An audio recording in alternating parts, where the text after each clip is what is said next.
Nous devons reconnaître que le vote du 12 août s'est déroulé globalement dans le calme.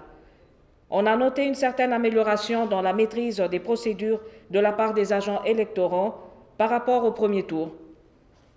La mission, qui poursuit son observation de la centralisation et du traitement des résultats ainsi que des recours, renouvelle ses appels à la transparence à l'adresse des institutions électorales.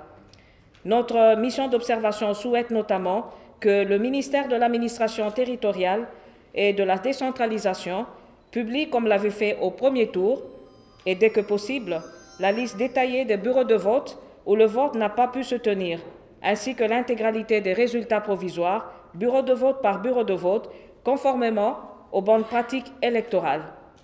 Nous invitons également les autorités à rendre public l'état de distribution finale des cartes d'électeurs.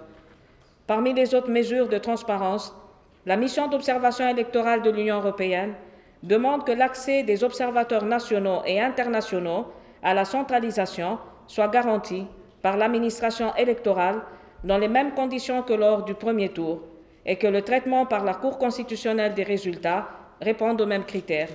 Enfin, la mission de l'Union européenne appelle les candidats à faire preuve de mesure en évitant d'annoncer leurs propres estimations avant publication des résultats provisoires par l'administration électorale et à régler les contestations éventuelles par la seule voie des recours juridictionnels.